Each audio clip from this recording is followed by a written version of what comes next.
बिहार की राजनीति में प्रधानमंत्री मोदी के आगमन पर राजनीतिक सरगर्मी तेज है और विपक्ष पूरी तरह से हमलावर है। खास करके तेजस्वी यादव प्रधानमंत्री मोदी से कई सवाल पूछती है। इस पे जब पत्रकारों ने चिराग पासवान से सवाल पूछा तो वो पूरी तरह से भड़क गए और तेजस्वी यादव को ऐसा जवाब दिया कि राजनीतिक हड़कंप मच गया।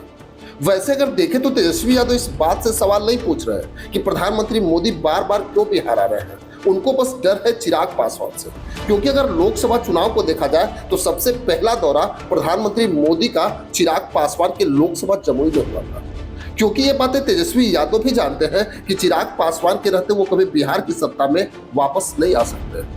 वैसे भी अगर देखा जाए तो चिराग पासवान तेजस्वी यादव का सटीक जवाब देते हैं, क्योंकि जिस तरह से चिराग पासवान लगातार बिहार के विकास के लिए प्रधानमंत्री मोदी से कई योजना लिए वो बिहार के विकास को साफ कर जाता है। चाहे वो निफ्टम इंस्टीट्यूट हो या मखाना बोर्ड का निर्माण हो, उससे तेजस्वी यादव एकदम घबरा से गए हैं। उन्हें बिहार विधानसभा चुनाव से पहले ही अपनी हार साफ दिखाई दे रही है। वैसे अगर देखा जाए तो प्रधानमंत्री मोदी के भागलपुर दौरे पर राजनीतिक सरगर्मी तेज हो गई है। तेजस्वी यादव ने पीएम मोदी के बिहार दौरे को लेकर उन पर हमला बोला। बिहार में एनडीए की सरकार को 20 साल और केंद्र में 11 साल पूरे हो चुके हैं। इनको लेकर तेजस्वी यादव ने केंद्र सरकार और बिहार सरकार पर सवाल उठाया है। तेजस्वी यादव ने एक्स पर लिखा कि प्रधानमंत्री नरेंद्र मोदी आज बिहार में है। प्रदेश में 20 वर्षों से उनकी एनडीए की सरकार है और केंद्र में 11 वर्षों से है। बिहार वासी उनसे झूठ और जुमला नहीं बल्कि कुछ वाजिब सवाल पूछना चाहते हैं। वहीं तेजस्वी यादव ने प्रधानमंत्री मोदी पर लगभग 10 आरोप लगाए।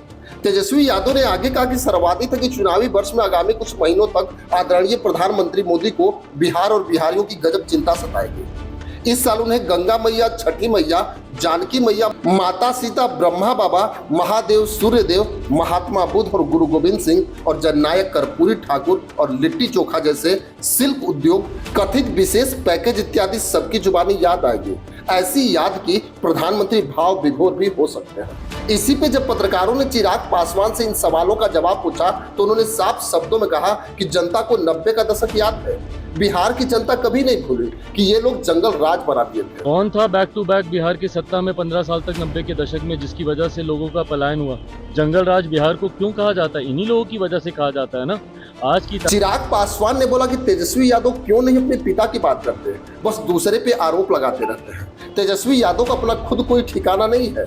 वैसे तो चिराग पासवान ने यह भी बताया कि प्रधानमंत्री मोदी को लोकसभा चुनाव के बाद बिहार दौरे पे वो लगभग 3 बार आ चुके हैं और अब उस जंगल राज से बिहार बाहर निकल रहा है, क्योंकि जो 15 साल में राजद की सरकार ने की वो सभी को याद है। वैसे अगर देखा जाए तो चिराग पासवान दुबई दौरे से लौटे हैं और अपने विभाग के कई कार्यों को उन्होंने पूरा भी किया और खास करके भारत और दुबई के बीच व्यापार को नया आयाम दिया है। वहीं अगर देखा जाए तो बस चिराग पासवान से खास करके तेजस्वी यादव परेशान है, क्योंकि विधानसभा चुनाव से पहले चिराग पासवान देखे तो बिहार में विकास की गंगा बहा रहे हैं। क्योंकि अगर देखा जाए तो जिस तरह हाजीपुर में चिराग पासवान ने इंडस्ट्रियल पार्क की आधारशिला रखी और जमीन आवंटन का काम भी शुरू हो गया, वही हाजीपुर पिछले 5 सालों से विकास से दूर था। लेकिन अब चिराग पासवान इंडस्ट्रियल पार्क के सहारे कई युवाओं को रोजगार देने का प्रयास करेंगे। जहां लगातार बिहार में पलायन हो रहा था, उसको रोकने के लिए चिराग पासवान ने अपना कदम बढ़ा दिया और बिहार के विकास के लिए चिराग पासवान लगातार प्रयासरत भी है।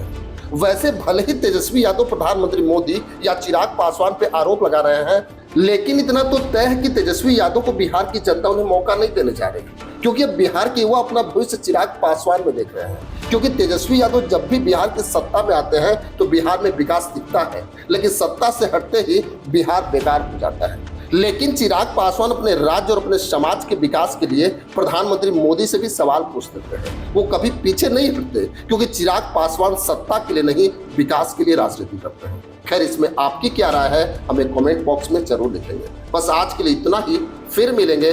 जय हिंद।